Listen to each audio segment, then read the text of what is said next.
कि दलित समाज की बेटियां अब इस मुल्क में खड़ी हो चुकी है, जो सत्ता की गर्दन पकड़ेगी और सत्ता से सवाल पूछेगी, सत्ता की छाती के ऊपर चढ़कर इंकलाब जिंदाबाद का नारा बोलेगी। रितु के इस धरने के कारण यह मैसेज गया कि दिल्ली यूनिवर्सिटी के अंदर केवल रतनलाल या लक्ष्मण यादव नहीं, कम से कम दूसरे 2-2.5 हजार दलित, आदिवासी, ओबीसी और डीएनटी समुदाय के प्रोफेसर को निकाल दिया गया है।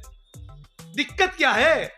दिक्कत यही है कि यही तो वो लोग हैं जो सावरकर और गोलवलकर के बजाय भगत सिंह, फूले और पेरियार की बात करते हैं, डॉक्टर बाबा साहब अंबेडकर की बात। हमारा पॉलिटिकल क्लास इतना निकम्मा हो चुका है कि सड़क पर तो नहीं ही उतर रहा, पार्लियामेंट और असेंबली में भी बोलने को तैयार नहीं। लेकिन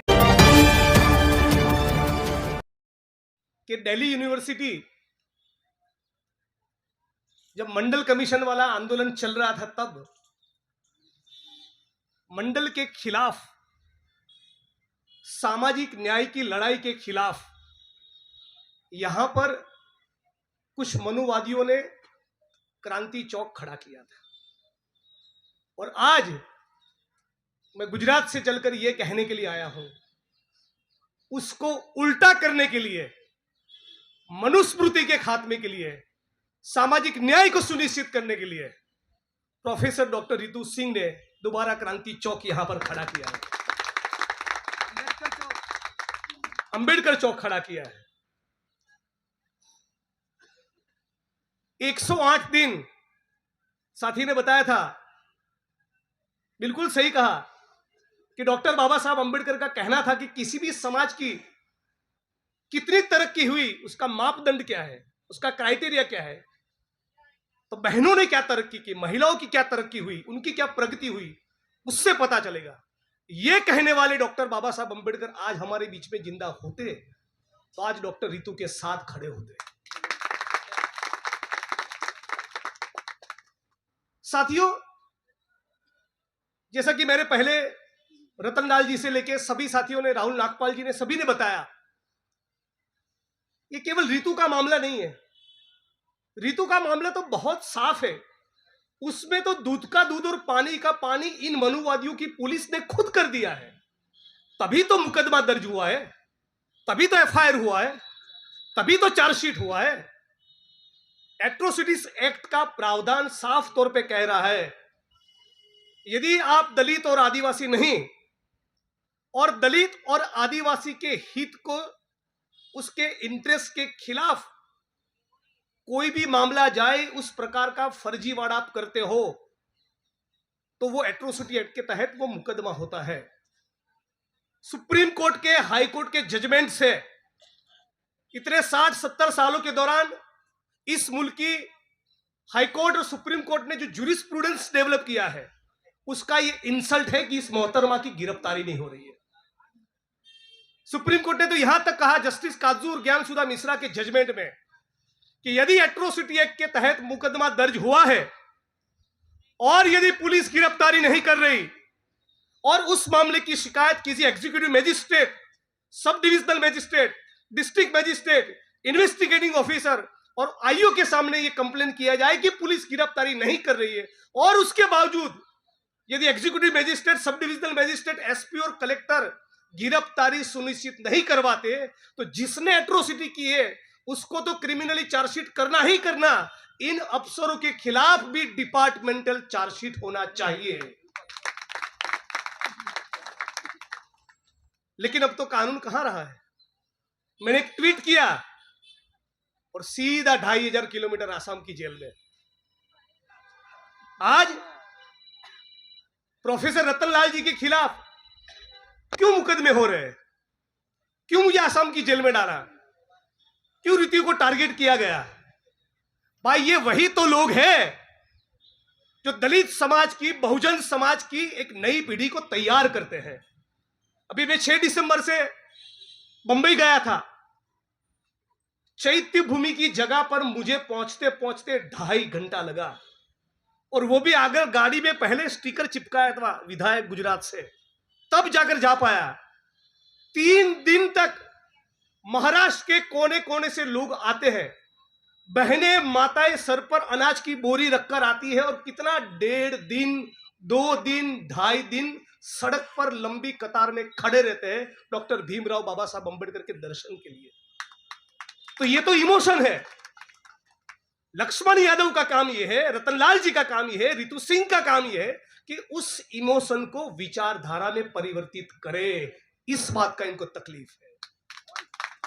ये गांवों में, तहसीलों में, भारत भूमि के एक कोने में डॉक्टर बाबा साहब अंबेडकर को लेकर एक जो कट्टर मोहब्बत है, दिलों में जो प्यार है, उस प्यार को इमोशन से ऊपर उठकर संसाधनों के बंटवारे की ओर ले जाना, सत्ता में भागीदारी की बात सिखाना, यह काम डॉक्टर रितु कर रही थी। उस बात की उनको चुभन थी।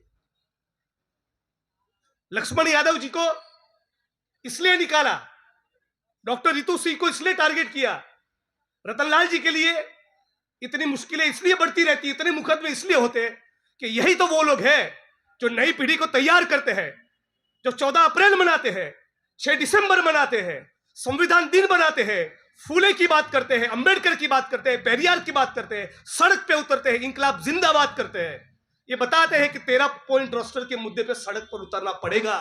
ये नई पीढ़ी को तैयार करना मनुवाद के खिलाफ, उस बात की तकलीफ है कि लड़ाई मनुवाद के खिलाफ की है। और आज इस मुल्क में जो चल रहा है, बाबा साहब अंबेडकर के शब्दों में कहूं तो ये कुछ नहीं, काउंटर रेवोल्यूशन पार्ट 2, ये प्रतिक्रांति भाग 2 चल रहा है। 3-3.5 हजार साल पहले जाति व्यवस्था का निर्माण हुआ। ब्राह्मण, क्षत्रिय, वैश्य, शूद्र, इस व्यवस्था में हम लोग बिखर गए, पूरी भारत भूमि, और उसके खिलाफ एक व्यापक स्तर पर सबसे बड़ा इंकलाब किसी ने किया तो उस शख्सियत का नाम है गौतम बुद्ध। मनुवाद को नेस्तो नाबूद किया गौतम बुद्ध ने। अपना साहित्य तैयार किया, भिक्षुक तैयार किए, बुद्ध के विहार खड़े हुए, बुद्ध का विचार खड़ा हुआ, और केवल भारत नहीं, पूरी साउथ एशिया में फैला। गुजरात के जूनागढ़ में से भी बुद्ध की मूर्तियां निकलती है और ओडिशा से भी निकलती है, इंडोनेशिया में भी मिलती है, ईरान में भी मिलती है।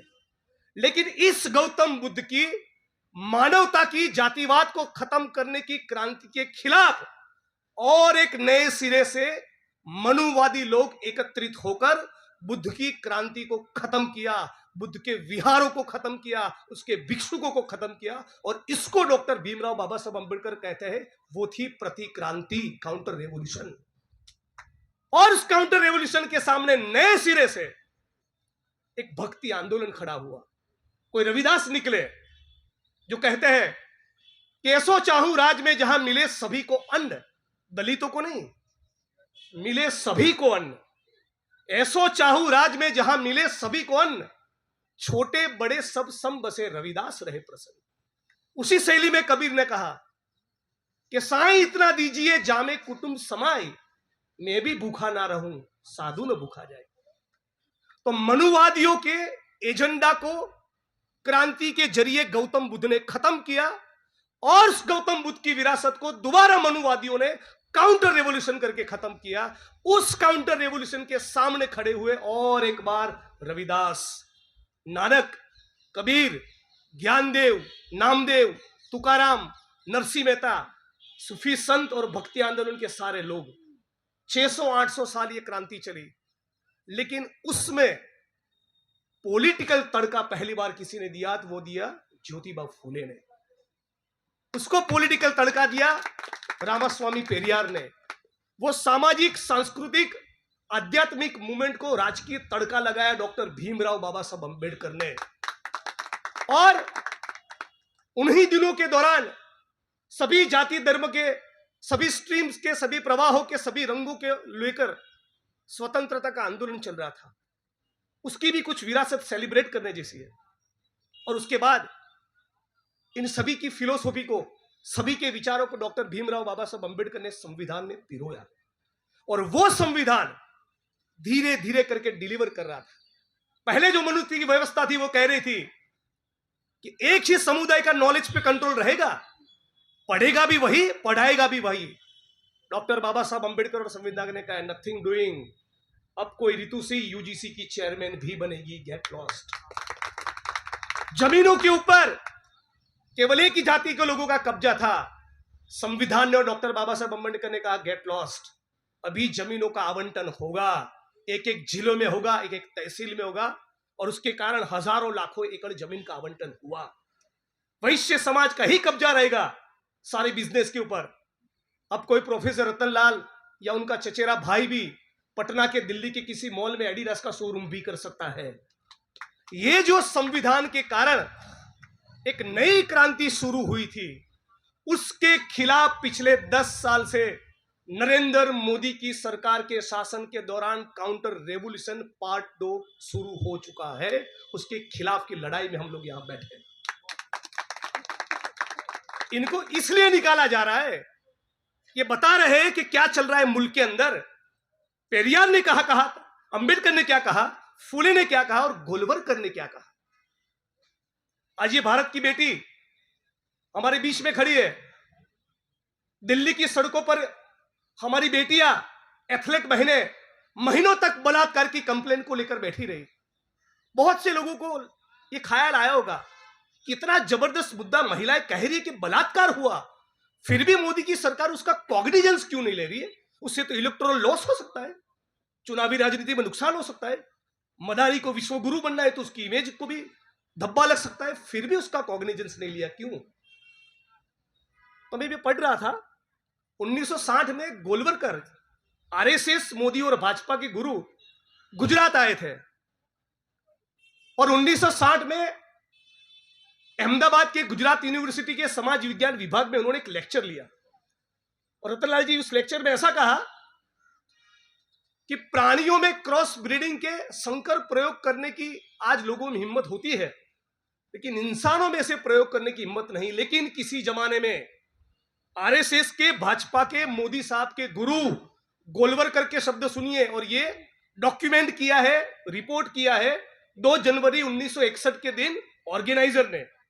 ये कहा है गोलवलकर जी ने कि किसी जमाने में हमारे पुरखों ने ऐसी परंपरा खड़ी की थी कि भारत की सभी जाति की विवाहित महिलाओं की पहली संतान नंबूद्री ब्राह्मण से करवाते थे और तब तक उसे संतान प्राप्ति का अधिकार नहीं था। अब सोचिए, तो कहना ये चाहता हूं कि गुरु के ये संस्कार है तो चेले के क्या होंगे, ये समझ लीजिएगा। आज गुजरात से जलकर ये कहने के लिए आया हूं। गीता प्रेस गोरखपुर की किताब है, गृहस्थ जीवन में कैसे जिए, रेलवे स्टेशन पे मिलेगी। तो पढ़ रहा था बीच में, तो उसमें सवाल जवाब का फॉर्मेट है। उसमें लिखा है कि विवाहित महिला के ऊपर बलात्कार हो तो क्या करना चाहिए। जवाब, आरएसएस के लेखक गृहस्थ जीवन में कैसे जिए इस किताब में, जिसको गीता प्रेस गोरखपुर ने छापा, उसमें लिख रहे हैं कि यदि विवाहित महिला पे बलात्कार हो तो जहां तक संभव हो उसे, और पता चलने पर उसके पति दोनों को चुप रहना चाहिए। अब पता चल रहा है कि मणिपुर में ये क्यों चुप है। तो ये लड़ाई साथियों, इस प्रतिक्रांति के खिलाफ हम लोगों की लड़ाई है। इन लोगों ने देखा कि ये धरने को फंड कौन कर रहा है, रितु जी के गुजरात में जिग्नेश दलितों का जो आंदोलन कर रहा है उसमें चंदा कौन दे रहा है। तो पता चला कोई ओएनजीसी का एम्प्लॉई है, कोई आईओसी का एम्प्लॉई है, कोई बैंकर है, कोई एलआईसी का एजेंट है, कोई एलआईसी का कर्मचारी है, कोई पटवारी है, कोई कांस्टेबल है, कोई पुलिस का इंस्पेक्टर है, कोई टीचर है। ये पूरा मिडिल क्लास कहां से तैयार हुआ, उसका उन्होंने विश्लेषण किया है इन संघियों ने। तो पता चला कि ये सारे लोग बिहार के या गुजरात के किसी गांव के छोटे स्कूल में तैयार हुए। तो अब क्या हो रहा है प्रतिक्रांति के दौर में, महाराष्ट्र के अंदर आने वाले 1 साल के भीतर 67,000 सरकारी स्कूल बंद करने वाले हैं। न रहेगा बांस, न बजेगी बांसुरी। मतलब कि यदि दलित समाज का कोई एमपी, एमएलए, ओएनजीसी और आईओसी का कर्मचारी, कोई एडहोक का प्रोफेसर या परमानेंट प्रोफेसर, कोई आईएएस और आईपीएस यदि सरकारी स्कूल में जाकर तैयार हुआ है तो सरकारी स्कूल ही बंद कर दो और प्राइवेटाइजेशन इतना बढ़ाओ कि कोई आदिवासी, डीएनटी और दलित मजदूर का बेटा या बेटी सरकारी स्कूल के अलावा प्राइवेट स्कूल में दाखिला ले ही ना पाए। राइट टू एजुकेशन उसको केवल कागज पे रखो। स्कॉलरशिप मिलती है, थोड़ा बहुत भी टिक जाते ये लोग कैसे, तो पता चला स्कॉलरशिप इनको मिलती है। मोदी साहब की मेहरबानी से 4 साल तक 50 लाख से ज्यादा दलित और आदिवासी स्टूडेंट्स की स्कॉलरशिप को ब्लॉक कर दिया। और फिर आप विश्वविद्यालय में आते हो तो रितु की तरह उसको टारगेट करो, रतनलाल की तरह उसके ऊपर मुकदमे दर्ज करो। यानी कि ये पूरी एक प्रकार से जो 15-20 साल से हम लोग सुनते आ रहे हैं अंबेडकरवादी साथियों से कि नए सिरे से मनुस्मृति को लागू करेंगे, नए सिरे से मनुस्मृति लागू हो चुकी है। और हम तमाम लोगों का एक ऐतिहासिक कर्तव्य है कि चाहे प्रोफेसर हो या विधायक हो, एक नहीं 17.5 बार आपको सड़क पर उतरना पड़ेगा, न्याय के लिए, समानता के लिए, संविधान की सुरक्षा के लिए और डॉक्टर भीमराव बाबा साहब अंबेडकर के सपनों को साकार करने के लिए। ये केवल व्हाट्सएप पे मैसेज सर्कुलेट करने से या फेसबुक की वॉल पर कुछ लिखने से नहीं होगा। ये बहुत अलग दौर में हम लोग गुजर चुके हैं। ये लोग घर के अंदर घुसकर आने वाले दिनों में अंबेडकरवादियों को टारगेट करेंगे। ये लोग फिजिकल वायलेंस भी कर सकते हैं।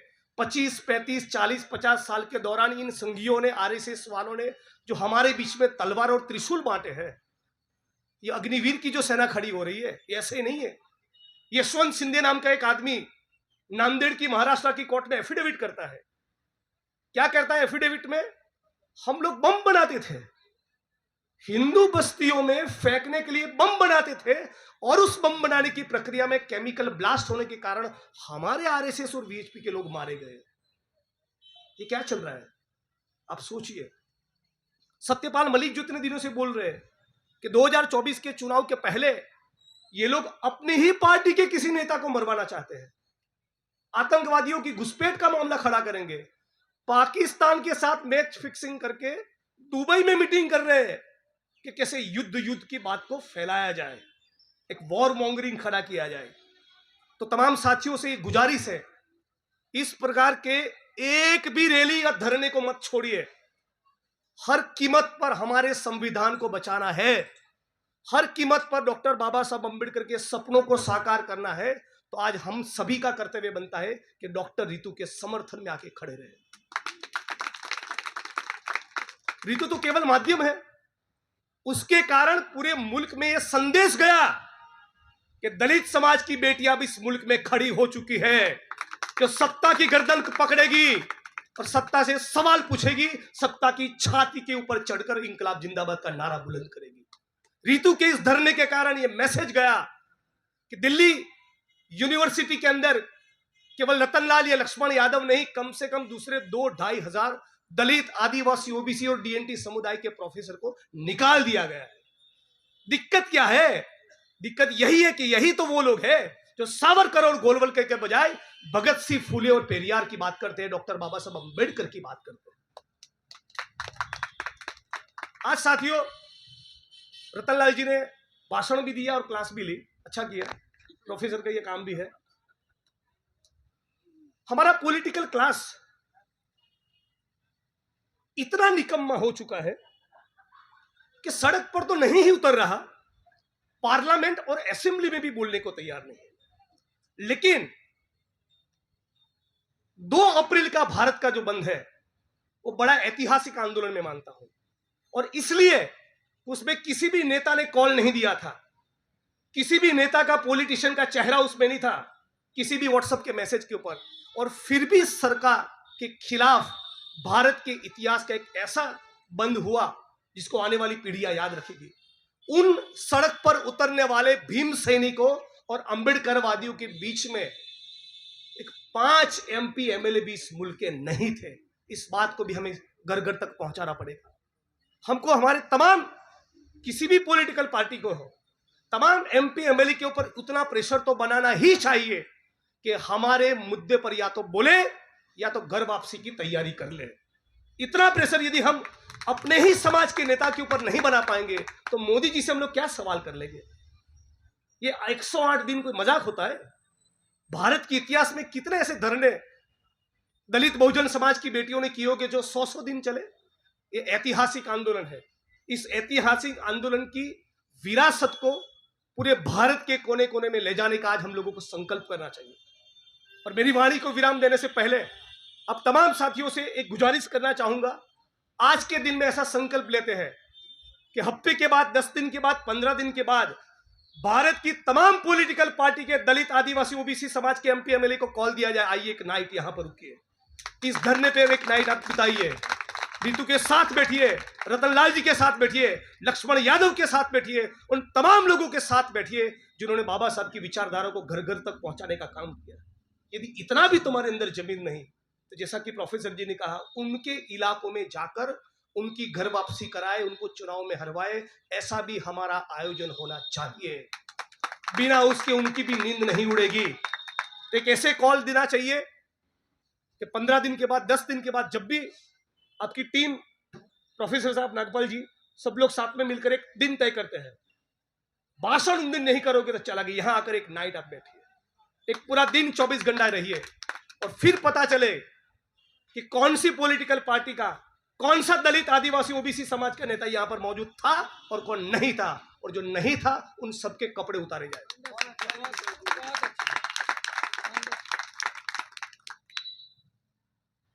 इन मोहतरमा रोई के बारे में तो केवल इतना कहना चाहूंगा, आप भी महिला है, आपके ऊपर तो क्या है, आपको तो एक ही मन कर रहा है कि मनुस्मृति की कॉपी आपको गिफ्ट कर दूं। इससे अतिरिक्त कुछ नहीं कहना चाहूंगा। एक महिला होकर दूसरी महिला का सम्मान नहीं कर रहे हैं, एक महिला होकर अपनी कलीग के खिलाफ फर्जीवाड़ा कर रहे हैं, एक महिला होकर अपनी कलीग के खिलाफ उन 35 स्टूडेंट को खड़ा कर दिया जिन्होंने उनके खिलाफ कभी कुछ कहा ही नहीं है। वो 35 बच्चे एग्जिस्ट ही नहीं करते, वो स्टूडेंट। और जो इन्वेस्टिगेटिंग ऑफिसर है, उनको बता दूं, विधायक तो हूं लेकिन वकील भी हूं, सेक्शन 4 एट्रोसिटी एक्ट की आपके लिए ही बनी है, इस बात को याद रखिएगा। सेक्शन 4 एट्रोसिटी एक्ट ये कहता है, यदि कोई if somebody is willfully neglecting the duty, तो उसके खिलाफ भी मुकदमा दर्ज होगा। तो साथियों, खाली पड़े सारे यूनिवर्सिटी के, सारे कॉलेज के तमाम सरकारी पदों को भरा जाए। इस मुल्क के सभी स्टेट में कितना बैकलॉग है उसको पब्लिक डोमेन में लाया जाए, उस तमाम बैकलॉग को भरा जाए, उस बैकलॉग को आरक्षण की नीति के साथ सही स्पिरिट से लागू किया जाए। और जाति जनगणना का मुद्दा हम तमाम लोगों को इसलिए भी उठाना चाहिए कि पता तो चल गया कि दलित कितने हैं इस मुल्क में, आदिवासी कितने हैं, अरे 48% निकलेंगे ओबीसी या 54% निकलेंगे, लेकिन रफ आइडिया तो हमको भी है ना, बिना जनगणना के। लेकिन जनगणना इसलिए करवानी है कि दलित, आदिवासी, ओबीसी, डीएनटी, इन वंचित समुदायों की जनगणना हो, उसके बाद असली एजेंडा खड़ा होगा। और असली एजेंडा यह होगा कि अब बताइए कि इस मुल्क के न्याय तंत्र में कितने ओबीसी, आदिवासी और दलित हैं। अब बताइए कि इस मुल्क में कितने दलित, आदिवासी, ओबीसी के पास जमीन है। अब बताइए कि इस मुल्क में माइनिंग के ठेके, बड़े बड़े टेंडर और कॉन्ट्रैक्ट किसको मिलते हैं। मामला, असली लड़ाई तो संसाधनों की है, असली लड़ाई तो शोषण के खिलाफ की है। और जैसे कि रितु ने कहा कि लड़ाई किसी ब्राह्मण के खिलाफ नहीं, ब्राह्मणवाद, मनुवाद के खिलाफ है। और इसलिए इस बात को भी स्पष्ट करता हूं, यदि कोई फैक्ट्री है, उस फैक्ट्री के अंदर 300 ब्राह्मण समाज के मजदूर हैं, और यदि उसका शोषण करने वाला मालिक दलित है तो उसके खिलाफ भी है।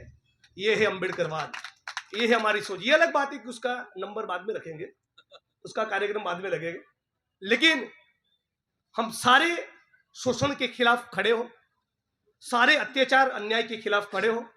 साथ ही डॉक्टर रितु के लिए एक जबरदस्त तालियों के साथ उसका स्पिरिट बढ़ाया जाए। और आने वाले दिन में कोई एक तारीख तय करके मैं दोबारा यहां आऊंगा, हम तमाम लोग मिलकर पूरे सम्मान के साथ इस मुल्क की सभी पॉलिटिकल पार्टी के सभी दलित नेताओं को, सभी आदिवासी ओबीसी नेताओं को एक दिन हमारे बीच धरने में बैठने का आमंत्रण देते हैं, और फिर पता चलेगा कि दूध का दूध और पानी का पानी क्या होता है। जय भीम, इंकलाब जिंदाबाद। अब तमाम साथियों का शुक्रिया इसलिए भी कि मैं तो 100 दिन के बाद आया हूं, लेकिन आप वो लोग हैं जिन्होंने रितु का अब तक समर्थन किया है। मैं बहुत से वीडियोस इन दिनों में देखता रहा, लक्ष्मण यादव जी यहाँ पर आए, डॉक्टर वकील भानु प्रसाद जी भी यहाँ पर उपस्थित रहे, प्राचार्य साहब तो लगातार यहीं पर रहते हैं। आप तमाम लोगों की बदौलत ये 108 दिन का ये आंदोलन, ये धरना जीवित रहा है। अब तमाम लोगों को भी सैल्यूट करता हूँ, नील सलाम कहता हूँ, जय भीम कहता हूँ, और तमाम लोग साथ में मिलकर लड़ेंगे यार। ये धरती अपने आप की नहीं, किसी के बाप की। डरना किसके बाप से है? ये सारी इस मुल्क में जितनी भी जमीन है ना, वो सारी जमीनों का इस दिन में बंटवारा होना चाहिए। सारे संसाधनों के ऊपर ये दलित, आदिवासी, ओबीसी कौन है? वो सारे मजदूर हैं।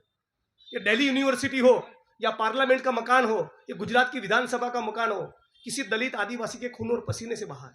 यही इस मुल्क के असली मालिक है। इन मालिकों की दिन जीत होगी, उस उम्मीद के साथ जय भीम, इंकलाब जिंदाबाद।